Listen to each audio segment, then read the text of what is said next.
Fala aí, amigos do canal Intelectus, eu sou o Marcos André. Hoje nós estamos no NASP, Centro Universitário Adventista de São Paulo. Estou mostrando a entrada do complexo universitário. Você está vendo aqui uma área bem arborizada. Quando a gente passa por aqui no período letivo, a gente pode ver os alunos estudando embaixo dessas árvores. É só um pedacinho de tudo que tem aqui. Tem muitas plantações, também tem pecuária. Eles produzem muito do que eles consomem aqui e é bem legal. Agora estamos passando aqui em frente à igreja e já estamos chegando no museu, que é onde a gente quer realmente ir. Muito bem, aqui no museu você pode ver que está separado por período, que começa pelo período do bronze, 3.300 a.C., 1.500 a.C. Pois eu vou mostrar com mais detalhes tudo que me chamar a atenção aqui. Aqui tem uma espada e um capacete romano, né? Aí continua aqui na Idade do Bronze, ali algum material de cerâmica, algumas coisas aqui que nós vamos ver depois. Período do Ferro. Aqui o período persa, né? Já começa a entrar na nossa história aí, a gente já começa a lembrar de Daniel, período grego. Aqui nós vamos para o período romano. Tem a parte romana aqui tem muita coisa porque está bem perto de nós, né? Então você pode ver aí bastante material aqui nessa parte. Tem uma obra de arte aqui meio esquisita, podia ser bonito para eles, né? Cerâmica aqui. Aí você vê aqui umas lâmpadas, depois eu vou falar um pouco sobre essas lâmpadas aqui. Modelos diferentes de lâmpadas e ali alguns pregos de crucifixão. Voltando aqui a essa parte, que é 3.300 a.C., Idade do Bronze, nós encontramos muitas cerâmicas, pedaços, na verdade, fragmentos de cerâmica, porque é muito antigo, né? 3.000 anos antes de Cristo, 5.000 anos da nossa era. Uma coisa que me chama a atenção aqui nessa parte é aquele tablete mais escuro ali com uma escrita datada de 2.500 a.C.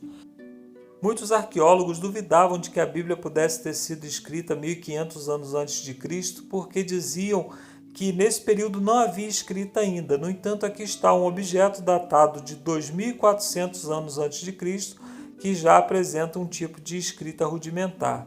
Esse outro objeto, ele é um tablete sumeriano, datado de 2050 a.C., ou seja, 500 anos antes de Moisés, e já fala do dilúvio, mostrando que o dilúvio não era uma crença exclusiva dos hebreus. Esse objeto é um pedacinho de tijolo com escrita, ele é das ruínas da cidade de Ur dos Caldeus, mesma cidade de Abraão. Ele também é do mesmo período, 2.000 anos antes de Cristo. Esse também é da época de Abraão. Ele é uma escrita cuneiforme, um pedaço de tijolo com uma escrita cuneiforme. Outro objeto muito interessante é esse aqui. Ele é um código de leis de uma cidade mesopotâmica. Ela é uma réplica, o original está nos Estados Unidos, na Pensilvânia, mas mostra que as cidades antigas já se organizavam por leis. Isso me faz lembrar o Código de Hammurabi. Hammurabi é um rei babilônico, ou pré-babilônico, né? Antes da sociedade babilônica se formar. Ele é de 1800 a.C. e ele diz que recebeu esse código de leis em um transe. Ele ditou e depois não se lembrava. E o interessante é que esse código de leis ele traz a lei bíblica olho por olho, dente por dente. No Código de Hammurabi, no entanto, ela vem um pouco mais ampliada. Ela vem olho por olho, dente por dente, mão por mão, pé por pé e assim por diante. Agora nós entramos aqui no período egípcio. Aqui tem alguns vasos de madeira decorados, né, pintados. E esses objetos provavelmente eram objetos sagrados, porque tem aqui a face dos deuses egípcios, né?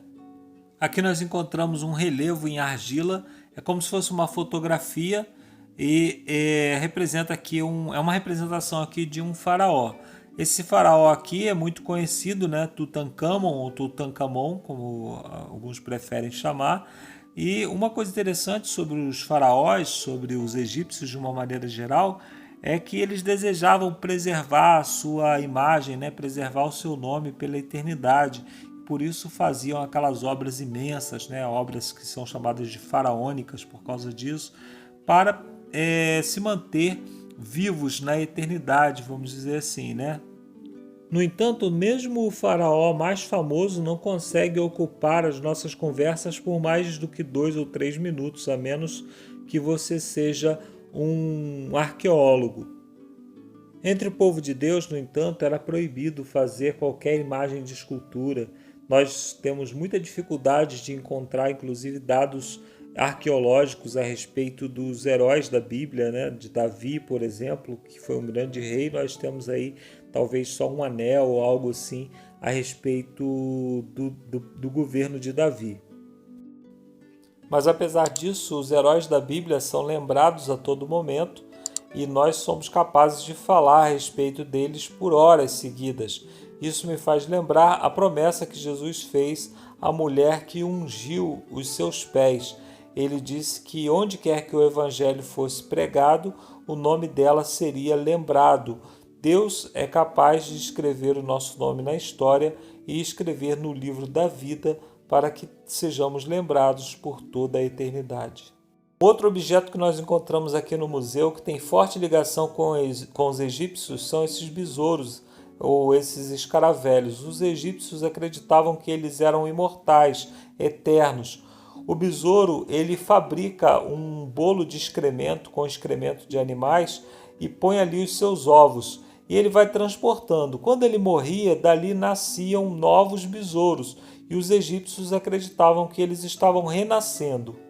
Aqui nós encontramos algumas lâmpadas que provavelmente pertenciam ao povo hebreu, porque elas são decoradas com bode e carneiros.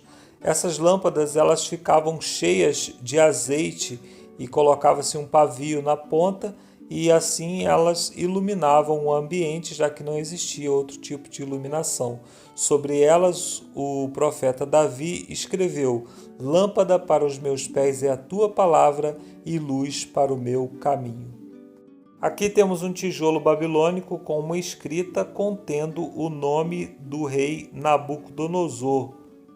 Esse é um cilindro persa contendo a narrativa da derrota de Babilônia, narrada também no capítulo 5 de Daniel.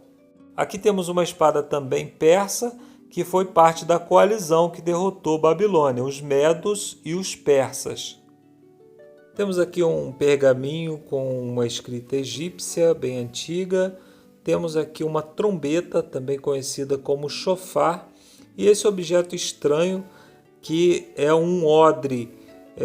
Na verdade, é uma bexiga de um animal. E lembra quando Jesus Cristo disse que não devemos colocar vinho novo em odre velho. Da Grécia nós encontramos aqui um pedaço de cerâmica contendo algumas letras do alfabeto grego.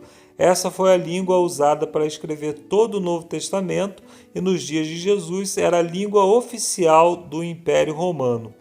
E por falar no Império Romano, nós temos aqui algumas cerâmicas que foram usadas nos dias de Jesus. Também temos algumas moedas, como aquelas que foram usadas para pagar ajudas para que ele pudesse entregar ao nosso Senhor e Salvador. No entanto, nada representa mais o Império Romano do que esses pregos usados nas crucifixões. Pregos como esses que atravessaram as mãos do nosso Senhor e Salvador Jesus Cristo. Isso aí, pessoal. Espero que você tenha gostado desse tour virtual. Se você gostou, deixe seu like. Se você não gostou, deixe seu comentário para a gente saber o que a gente precisa mudar. Valeu, abraço!